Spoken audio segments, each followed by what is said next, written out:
faces that you see behind me are the faces that most people associate with autism. But where are the girls?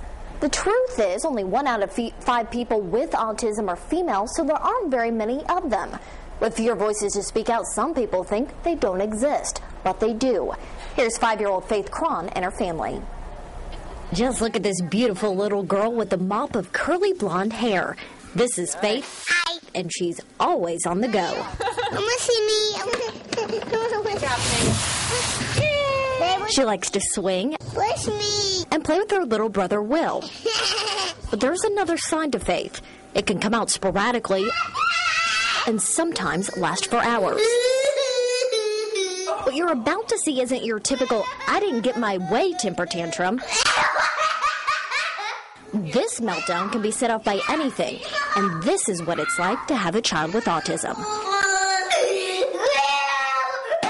Faith has a form of autism called pervasive developmental disorder, not otherwise specified. Mommy, come here.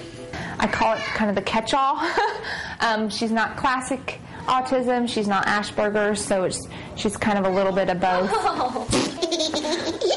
Faith was 3 when she was diagnosed with autism, but her parents say they knew something wasn't right from the beginning. Before we had the diagnosis, you always just keep thinking, oh, I'm thinking wrong.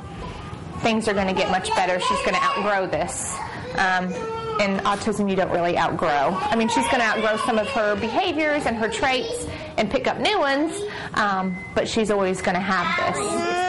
1, 2, 3. Faith is Carol's first child, her baby girl. I want mommy. And suddenly the vision of your daughter being just like you flies right out the window. You're like, oh, little girl, we get to play dress up, we get to fix our hair all pretty, maybe paint our toenails and fingernails.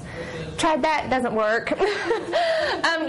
Whereas if she was typical, she may be into fixing her hair, but fixing her hair is not an option. She won't let you do it. Besides sensory issues, Faith's parents are also trying to build up her social skills. There's autistic individuals that do talk and have lots of communication. I don't mind the book. 1, 2, 3. And there's just quirks about them. And Faith does have quirks. She loves jumping up and down because she likes the pressure on her body. And remember those meltdowns? No, I don't want it. Having one at home is one thing, but having one in public? That's just physically and emotionally exhausting for Faith and Carol. Okay, I'm not touching you. We've been at the grocery store before, and a lady said, you should just leave. She's acting uncontrollable.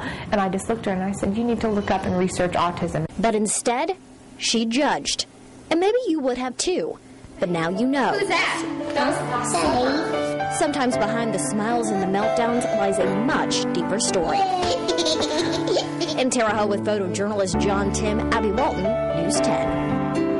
And if you'd like to learn more about the Walk Now for Autism, you can log on to our website at WTHI-TV.com. And make sure you tune in all this week to News 10 This Morning for more of my special series, We Exist, Girls and Women Living with Autism in the Wabash Valley.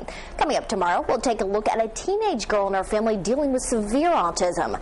Then on Thursday, the story of a woman who will challenge many of the stereotypes you may have about autism. Finally, on Friday, you'll want to tune in for a special live interview to talk about the Walk Now for Autism coming up this Saturday.